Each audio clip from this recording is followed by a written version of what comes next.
ታሪካችን የሚጀምረው በአንድ ትልቅና እጅግ በጣም የሀብታም ቤተሰብ መኖሪያ ቤት ውስጥ ነው።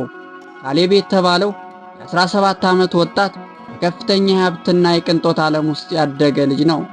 ነገር ግን ልቡ የቆመው ለዚህ ሁሉ ሀብት ሳይሆን ፍጹም የተለየ ዓለም ለነበራት አምራ ለተባለችው ፍቅረኛ ነበር። አምራ በነፃ የትምህርት ዕድል ወይም ስኮላርሺፕ ታዋቂው የሃስቲንግ አካዳሚ የምትማር አንዲት አካል ጉዳተኛ እናት ጋር የምትኖር ቤተሰቧን ለመደገፍ በምግብ ቤት ውስጥ የምትሰራ ድሃ ነገር ግን ጠንካራ ሴት ናት። ነገሩ ወዲህ ነው። የካሌብ 5 እህቶች ይህንን ግንኙነት በምንም መልኩ ሊቀበሉትም አልፈለጉም። የቤተሰቡ መሪ የሆነችው ታላቅ እህት አምራ የካሌብን ገንዘብ ፈልጋ የመጣች አሳዳጅ አድርጋ ነው የምታያት። ካሌብ እህቶቹን ለማስረዳት ቢሞክርም እነሱ ግን አንድ ከባድ ቅድመ ሁኔታ ማስቀመጡለት። ቅድመ ሁኔታውም እንደሚከተለው አቀረቡለት። ፍቅረኛ እውነተኛ መሆኗን የምናውቀው እኛ የምናዘጋጀውን 5 ከባድ ፈተናዎች ማለፍ ስትችል ብቻ ነው። ካልሆነ ግን ከዚህ ቤተሰብ ጋር ያላትን ነገር ሁሉ ያበቃል። አንተም ትወርሳለህ የተባለውን ንብረት ሁሉ ታጣለህም የሚል ነበር። ካሌብ እህቶቹ እብድ እንደሆኑና ይህንን ፈተና ማድረግ እንደሌለባት ለአምራም ይነግራታል። ነገር ግን አምራ ለካሌብ ያላትን እውነተኛ ፍቅር ለማረጋገጥ እና ምንም ነገር እንደማይበግራት ለማሳየት ፈተናውን ለመቀበልም ወሰነች። የመጀመሪያው ፈተና ማርሻል አርትስ ከአንድሪያ ጋር ነበር። የመጀመሪያዋ እህት አንድሪያ ዓለም አቀፍ ደረጃ የምትታወቅ የማርሻል አርቲስት ባለሙያ ናት። አምራንን ፊት ለፊት አግኝታት በእንጨት ወይም በጣውላ መስፈር እንዲሁም የማርሻል አርቲስት እንቅስቃሴ እንድትወዳደርም ትጠይቃታለች።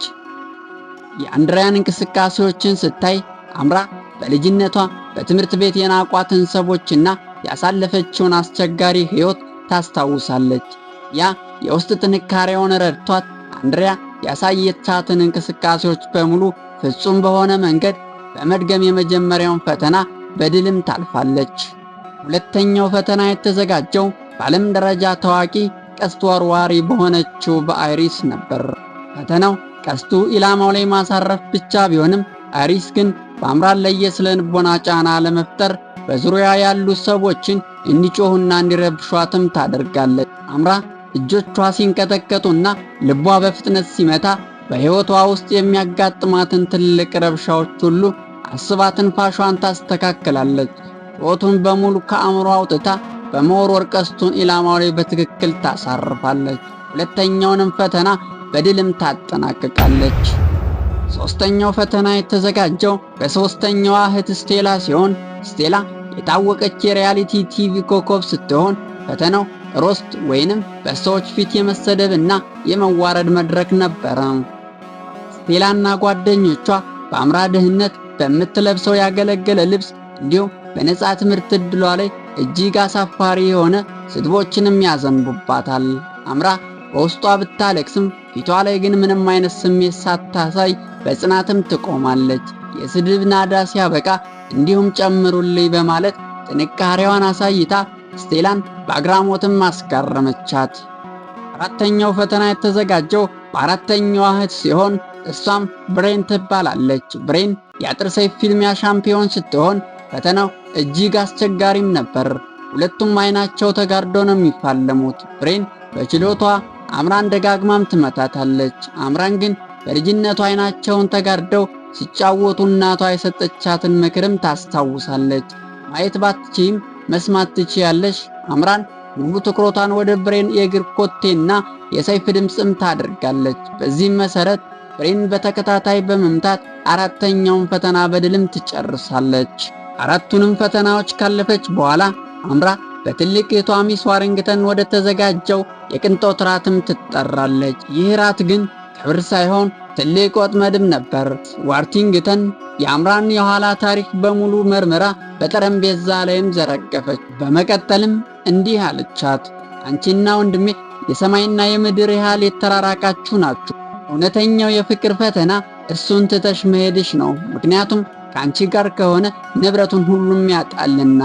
በማዕከልም የ1 ሚሊዮን ዶላር ቼክ አውጥታም ሰጠቻት። አምራ ቼኩን ይዛ በከፍተኛ ስሜት ተጎድታ ከቦታውም ወጣች። አምራ ከካሌብ ጋር ስትገናኝ እህቱ የነገረቻትንና እሱን መልቀቅ እንዳለባትም ትነግረዋለች። ካሌብ እጅግ ቢያዝንም በቤተሰቡ መኖሪያ ቤት ውስጥ እህቶቹን የመረጡለትን ቢላ የተባለችውን ባለጸጋና ቁሳቁስ አምላኪ ሴት እንዲያገባም ሲያስገድዱት ትልቅ ውሳኔም ወሰነ። ካሌብ በቤተሰብ ፊትም ቆሞ በንዴትም እንዲህ አለ። እኔ እናንተ የመረጣችሁልኝን ሴት አላገባም። ለእኔ አምራ የኔ ሙሉ ዓለም ናት። ከእርሷ ጋር ለመኖር ንብረቴን፣ ስሜንና ሀብቴን ሁሉ ለማጣት ዝግጁ ነኝም ይላል። በመቀጠልም ካሌብ ሁሉን ነገር ትቶ ከቤት ወጥቶ ወደ አምራ ምግብ ቤትም ይሄዳል። ሁልጊዜ እሷ ብቻዋን ስትታገል እንደነበረችና አሁን ግን እሱ ከጎኗ ሆኖ አብሮ ለመታገል ቃል እንደሚገባላትም ነገራት። በዚህ ጊዜ 5 እህቶች ወደ ምግብ ቤትም መጡ። ታላቅ እህቱ ፈገግ ብላም እንዲህ አለች። እንኳን ደስ አላችሁ፣ ፈተናውን አልፋችኋል። ፍቅር ማለት መስዋዕትነትና አብሮ መታገል ነው። ወንድሜ ለሷ ሲል ሁሉን ነገር ለመተው ዝግጁ መሆኑንና እሷም ለሱ ስትል ቸኩን እንደማትወስደው ማረጋገጥ ፈልገን ነበር። አምራንም ፈገግ በማለት $1 ሚሊዮን ቸኩን ለትልቋ እህቷ መለሰችላት። የሚገርመው ነገር ቸኩንም በጣት ሳጥለውም ነበር። ከዛም በፖስታ አሽጋ ነበር ለሷ የሰጠቻት። እህቶቹም እውነተኛ ፍቅራቸውን አይተው መርቀው ተቀበሏቸው።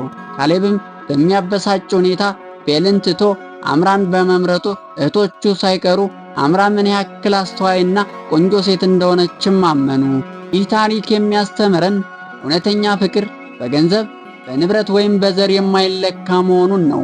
እውነተኛ ፍቅር የሚገለጠው በአስቸጋሪ ጊዜያት ውስጥ አብሮ በመቆም እርስ በርስ በመተማመንና ለአንድ ስኬት ሌላው መስዋዕት ለመሆን በሚያሳየው ልባዊ ቁርጠኝነት ነው። ገንዘብ ጊዜያዊ ነው። እውነተኛ ፍቅርና ታማኝነት ግን ለዘላለም ይኖራል። እስካሁን ስትከታተሉን ስለነበረ እጅግ አድርገን እናመሰግናለን። ቸር ሰንብቱ።